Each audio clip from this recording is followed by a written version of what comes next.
آج میری جو اس ریکارڈنگ کا مقصد ہے، میرا جو موضوع گفتگو ہے، وہ اس ہستی کو پہچاننا ہے جو اس پورے کرۂ ارض میں موجود انسانوں کے باپ ہیں، جن سے ہم سب بلانگ کرتے ہیں، اور اپنے بلانگنگز کو پہچاننا میرے خیال سے ہر انسان کے لیے انتہائی ضروری ہے۔ قرآن مجید میں خود اللہ سبحانہ و تعالیٰ نے بہت سے مقامات پر اور تمام ہمارے اصحاب محترم اور تمام انبیاء کرام اس بات پر بار بار ہمیں یہ ہدایت کرتے رہے ہیں کہ اپنے آپ کو پہچانو اور اپنے سے پہلے آنے والوں کو پہچانو، انبیاء کرام کو پہچانو، ان کی زندگیوں سے کچھ سیکھو۔ اسی وجہ سے آج میری اس ریکارڈنگ کا مقصد یہ ہے کہ ہم حضرت آدم علیہ السلام کی سٹوری کو سنیں، ان کو پہچانیں، ان کو جانیں، اور ہم اپنے بچوں کو بھی یہ سکھائیں کہ حضرت آدم علیہ السلام کون تھے، وہ کیسے اس دنیا میں آئے اور کیا سلسلہ رہا ان کی زندگی میں، کیا کیا واقعات ہوئے۔ میں اس کو کنسائز کر کے شارٹلی آپ لوگوں تک پہنچانا چاہتی ہوں تاکہ ہماری جنریشن کو یہ آگاہی ملے کہ ٹو ہوم وی بلانگ، اور why it is important to know to whom we belong. اگر ہم اپنی پوری لائف کو بھول جائیں، فار ایگزامپل سپوز کہ اللہ نہ کرے ہم اپنی پوری لائف کو بھول جائیں اور اپنے صرف لاسٹ 24 آورس کو ذہن میں رکھیں، تو ہم لوگ اپنی ذات کو پہچان ہی نہیں سکیں گے۔ ہمیں نہیں پتہ کہ ہم کہاں رہتے ہیں، کن سے ملتے ہیں، کون ہمارے رشتہ دار ہیں، کن سے ہم بلانگ کرتے ہیں، ہماری زندگی کا مقصد کیا ہے، ہم سب کچھ بھول جائیں گے، ہمیں کچھ اندازہ نہیں رہے گا۔ اسی لیے ہمیں اپنے آپ کو پہچاننے کے لیے سب سے پہلے یہ ضروری ہے کہ ہم بلانگ کن سے کرتے ہیں، ہماری جینیٹکس میں جو ساری چیزیں آئی ہیں کن سے آئی ہیں، اور کیا ہماری جو زندگی ہے، ہماری حیات کا مقصد کیا ہے۔ آدم علیہ السلام جن کے بارے میں ہم سب جانتے ہیں، اس پورے کرۂ ارض پر پیدا ہونے والے پہلے انسان تھے اور پہلے نبی تھے۔ ان کو یہ شرف بخشا گیا کہ اللہ سبحانہ و تعالیٰ نے ان کو خود اپنے ہاتھوں سے بنایا۔ تمام کرۂ ارض کی مختلف جگہوں سے مٹی اٹھائی گئی اور ان سے ان کو بنایا گیا۔ وہ مٹی مختلف رنگوں کی، مختلف طریقوں کی، یعنی کہ کہیں پہ سخت، کہیں پہ نرم، کہیں پہ کالی، کہیں پہ گندمی، کہیں پہ سفید، اور شاید اسی وجہ سے آدم علیہ السلام کی تمام اولاد جو آج تک کرۂ ارض پر موجود ہیں، انسان ہیں، تمام بنی نوع انسان، وہ مختلف رنگوں کے ہیں۔ کوئی سخت مزاج ہے، کوئی سخت طبیعت کا ہے، کوئی نرم خو ہے۔ ہر انسان کی ڈیفرنٹ کوالٹیز ہیں، اور یہ صرف اور صرف اسی وجہ سے ہے کہ ان کو بنانے کے لیے جو مٹی اکٹھی کی گئی وہ ڈیفرنٹ طرح کی تھی۔ تو یہی وجہ ہے کہ ان کی اولاد میں بھی آگے یہ سلسلہ چلا۔ جب اللہ تعالیٰ نے ان کو بنایا تو ان میں پھر روح پھونکی، اور روح ان کے سر کی طرف سے پھونکی گئی۔ جیسے ہی روح ان میں پھونکی گئی، انہوں نے فوراً الحمدللہ کہا، اللہ کی حمد و ثنا بیان کی۔ جیسے ہی اس پاک ہستی کا وجود بنا، ان میں روح پھونک دی گئی، تو انہوں نے بھی پہلا لفظ الحمدللہ کہا۔ اور اس کے بعد اللہ سبحانہ و تعالیٰ نے آدم علیہ السلام کو بنانے کے بعد، پیدا کرنے کے بعد، ان کو کہا کہ فرشتوں کو سلام کرو۔ حضرت آدم علیہ السلام نے تمام فرشتوں کو سلام کہا، السلام علیکم کہا، یعنی کہ تم پر سلامتی ہو۔ تو تمام فرشتوں نے ان کو وعلیکم السلام کہا، یعنی کہ آپ پر بھی رحمتوں کا نزول ہو۔ اور یہی بات جب اسلام بعد میں بنا، اسلام وجود میں آیا، تب اللہ تعالیٰ نے یہ ہم سب پر لازم قرار دیا کہ جب بھی مسلمان ایک دوسرے سے ملیں تو ایک دوسرے پر سلامتی بھیجیں۔ اور اس بات کا آغاز اسی ایک واقعے سے ہوا تھا۔ پھر گریجولی حضرت آدم علیہ السلام کو اللہ تعالیٰ نے تمام فرشتوں سے ملایا اور انہیں کہا، فرشتوں سے پوچھا کہ بتاؤ دنیا میں موجود مختلف چیزوں کے نام بتاؤ۔ تو فرشتوں نے کہا کہ اے رب پاک، آپ نے جو ہمیں علم عطا کیا ہے ہم صرف اتنا ہی جانتے ہیں، اس سے زیادہ نہیں جانتے۔ آپ نے جتنا عطا کر دیا ہم اس میں ہی راضی ہیں۔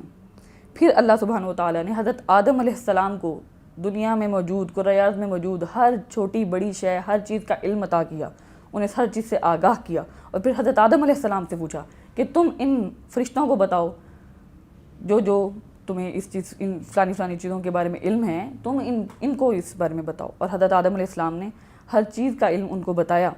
پھر اللہ سبحانہ و تعالیٰ نے کہا کہ میں نہیں کہتا تھا کہ مجھے دنیا اور زمین پر، دنیا اور آسمان کے درمیان موجود ہر چیز کا علم ہے۔ اس کے بعد اللہ سبحانہ و تعالیٰ نے حضرت آدم علیہ السلام سے اور بھی مختلف دنیا کے حوالے سے چیزوں کو لے کر وہ ان سے ڈسکشنز کی، ان کو انفارمیشنز دیں، اور پھر تمام فرشتوں کو کہا کہ آدم علیہ السلام کو سجدہ کرو۔ آدم علیہ السلام کو سجدہ کرنے کے لیے تمام فرشتے حاضر ہو گئے، سب نے فرشتوں نے سجدہ بھی کیا، مگر ابلیس نے سجدہ نہیں کیا. مگر یہاں پر ایک مسکانسیپشن ہے جو ہم لوگ اکثر سمجھتے ہیں کہ ابلیس فرشتوں کی جماعت میں سے تھا. نہیں، ابلیس جنات کی جماعت میں سے تھا. فرشتے اللہ تعالیٰ نے اپنے نور سے پیدا کیے ہیں، جبکہ جنات ایک شعلہ مارتی ہوئی آگ سے بنائے گئے ہیں. فرشتوں کی صفت ہے کہ انہوں نے اللہ کا ہر حکم ماننا ہے، جبکہ جنات اللہ کے کچھ احکام مانتے ہیں اور کچھ نہیں مانتے. اور وہی ہوا کہ ابلیس نے حضرت آدم علیہ السلام کو سجدہ کرنے سے انکار کر دیا، کیونکہ وہ تکبر میں آ گیا. وہ ان کو حقیر جاننے لگا کہ میں ایک آگ سے بنا ہوا، نار سے بنا ہوا انسان، ایک جن ہوں، اور حضرت آدم علیہ السلام ایک مٹی سے بنے ہوئے ایک حقیر سے انسان ہیں. اس میں تکبر آ گیا، اور تکبر اللہ سبحانہ و تعالیٰ کو بالکل بھی نہیں پسند. اللہ تعالیٰ نے ان کو ابلیس کو فوری طور پہ کہہ دیا کہ تم مردود ہو اور تم جنت سے نکل جاؤ. مگر اس دورانیے میں ہی اس نے اللہ سے اپنی تا قیامت تک کی زندگی اللہ سے مانگی کہ مجھے تا قیامت زندگی عطا کر دیں، اور اللہ تعالیٰ نے اس کو وہ عطا کر دی. اور جیسے ہی اس کو اس چیز کا یقین ہو گیا، اس کو گارنٹی مل گئی کہ I am going to live for whole life, تو میں اب تمام انسانوں کو گمراہ کرتا رہوں گا. اس نے اللہ کو اس وقت ایک چیلنج کے طور پر کہا کہ میں جب تک ہوں میں تمام انسانوں کو، آدم کی اولاد کو گمراہ کرتا رہوں گا. اور اللہ تعالیٰ نے اس چیلنج کو ایکسیپٹ کیا. اور اس کے بعد آدم علیہ السلام کی اولاد بنی، سارا کچھ بڑا، وہ ایک لانگ سٹوری تھی. مگر اس سے پہلے آدم علیہ السلام کو اللہ سبحانہ و تعالیٰ نے جنت میں داخل کروایا. جنت میں ان کو سکون کی زندگی عطا کی، اور ان کی دائیں پسلی سے ایک خاتون کو پیدا کیا جس کا نام حوا رکھا گیا. فرشتوں نے پوچھا کہ ان کا نام حوا کیوں رکھا گیا، مگر حضرت آدم علیہ السلام نے پھر بتایا کہ یہ ایک جیتے جاگتے انسان، ایک جیتی جاگتی روح سے پیدا کی گئی عورت ہے، اس لیے اس کا نام حوا رکھا گیا ہے. اما حوا اور حضرت آدم علیہ السلام خوشحال زندگی جنت میں بسر کر رہے تھے، جنت میں دی گئیں آسائشوں کو انجوائے کر رہے تھے. اسی دوران ابلیس نے ان کو بھڑکانے کی بھرپور کوشش کی. جنت میں موجود ایک درخت تھا جس سے اللہ سبحانہ و تعالیٰ نے حضرت آدم علیہ السلام اور اما حوا کو کوئی بھی پھل کھانے سے منع کیا تھا. ابلیس نے حضرت آدم علیہ السلام کو ٹریپ کرنے کی کوشش کی. ان کو بار بار کہا کہ یہ ایک درخت ہے جس کا پھل تم کھا لو گے تو ساری زندگی کے لیے امر ہو جاؤ گے، بادشاہی ملے گی، بے شمار قیمتی چیزیں ملیں گی. اس طرح کی کچھ باتیں کر کے اس نے حضرت آدم علیہ السلام کو ٹریپ کر لیا. اور حضرت آدم علیہ السلام اور اما حوا نے اس درخت کا پھل توڑ کر کھا لیا. جیسے ہی انہوں نے وہ پھل کھایا، جنت کے کپڑے ان دونوں کے اجسام سے، ان کے جسم سے اتر گئے، اور وہ لوگ بے لباس ہو گئے. پھر انہوں نے درختوں کے پتوں سے اپنے جسم کو چھپایا. اللہ سبحانہ و تعالیٰ نے اس چیز پر بہت خفگی کا اظہار کیا. حضرت آدم اور حضرت حوا علیہ السلام نے اللہ سبحانہ و تعالیٰ سے بہت اس حوالے سے معذرت کی، معافی مانگی. اللہ تعالیٰ نے معاف بھی کر دیا، مگر ان کو حکم دے دیا کہ اب تم دونوں جنت سے نکل کر دنیا میں اتر جاؤ. اور ان دونوں کو دنیا میں اللہ سبحانہ و تعالیٰ نے اتار دیا. دنیا میں اتار کر اللہ تعالیٰ نے ان کو زندگی بسر کرنے کے کچھ طریقے سکھائے. ان کو کھانا کھانا سکھایا، ان کو کھیتی باڑی سکھائی، ان کو زندگی کے اور روزمرہ کی ضروریات کی چیزوں کے بارے میں بتایا، دنیا میں موجود چیزوں کی اشیاء کے نام بتائے، اور کس طرح سے زندگی بسر کرنی ہے وہ مکمل طریقہ کار بتایا.